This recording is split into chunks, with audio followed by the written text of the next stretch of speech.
ആറ്റുകാൽ പൊങ്കാലയ്ക്ക് ശേഷമുള്ള നഗരത്തിലെ ശുചീകരണ പ്രവർത്തനങ്ങൾ വലിയ രാഷ്ട്രീയ പോരിനും വിവാദങ്ങൾക്കും വഴിവെച്ചിരിക്കുകയാണ്.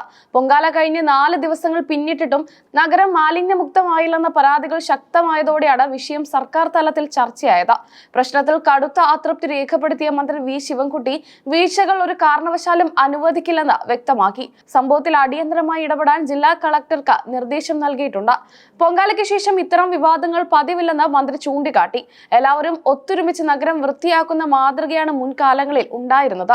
എന്നാൽ ഇത്തവണ സ്ഥിതി വ്യത്യസ്തമായി.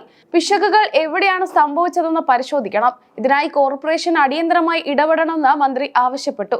മാലിന്യ നിർമ്മാർജ്ജനം കോർപ്പറേഷന്റെ ഉത്തരവാദിത്തമാണെന്ന് അദ്ദേഹം ഓർമ്മിപ്പിച്ചു. സ്ഥലം നേരിട്ട് സന്ദർശിച്ച കാര്യങ്ങൾ ബോധ്യപ്പെട്ട ശേഷം റിപ്പോർട്ട് സമർപ്പിക്കാനാണ് കളക്ടറോട് ആവശ്യപ്പെട്ടിരിക്കുന്നത്. ശുചീകരണത്തിലെ അനാസ്ഥ ഭരണകൂടത്തിന്റെ വീഴ്ചയായി പ്രതിപക്ഷം ഉയർത്തിക്കാട്ടുന്നു. ഇത്തവണത്തെ ശുചീകരണം രാഷ്ട്രീയ തർക്കങ്ങളുടെ വേദിയായി മാറി.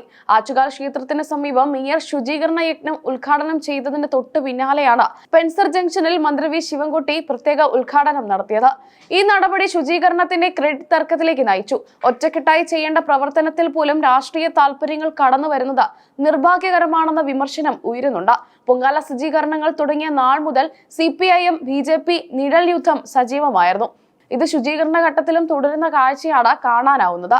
കുടിവെള്ള പ്രതിസന്ധി ഉണ്ടാക്കിയ ഒരുക്കങ്ങൾ അട്ടിമറിക്കാൻ വാട്ടർ അതോറിറ്റി ശ്രമിക്കുന്നുവെന്ന ഗുരുതരമായ ആരോപണം BJP നേരത്തെ ഉന്നയിച്ചിരുന്നു. ഇതിന്റെ തുടർച്ചയായാണ് ഇപ്പോഴത്തെ തർക്കങ്ങൾ. ഉത്സവ അന്തരീക്ഷ രാഷ്ട്രീയ പോരാട്ടങ്ങൾ കലുഷിതമാക്കുന്നുവെന്ന ആക്ഷേപം ശക്തമാണ്. ഭരണ പ്രതിപക്ഷ പോര് നഗര ശുചീകരണത്തെ ബാധിച്ചത് ഭക്തർക്കിടയിലും അതൃപ്തി ഉണ്ടാക്കിയിട്ടുണ്ട്. മാലിന്യങ്ങൾ നീക്കം ചെയ്യുന്നതിലെ കാലതാമസം പകർച്ചവ്യാധികൾക്കും മറ്റു വഴിവെക്കുമോ എന്ന ആശങ്ക നാട്ടുകാർക്കുണ്ട്. അടിയന്തര ശുചീകരണം ഉറപ്പാക്കാൻ ഭരണകൂടം ഉണർന്ന് പ്രവർത്തിക്കണം. കളക്ടറുടെ റിപ്പോർട്ടിന് ശേഷം മാത്രമാകും തുടർ നടപടികൾ തീരുമാനിക്കുക. ഉത്തരവാദിത്തങ്ങളിൽ നിന്ന് ആർക്കും ഒഴിഞ്ഞു മാറാനാവില്ലെന്ന് സർക്കാർ വൃത്തങ്ങൾ വ്യക്തമാക്കുന്നു. രാഷ്ട്രീയ ആരോപണ പ്രത്യാരോപണങ്ങൾക്കപ്പുറം നഗരത്തിന്റെ ശുചിത്വം ഉറപ്പാക്കാൻ അധികൃതർ ഒത്തൊരുമിച്ച് പ്രവർത്തിക്കണമെന്ന ആവശ്യം നാട്ടുകാരിൽ നിന്നും ഉയരുന്നുണ്ട്.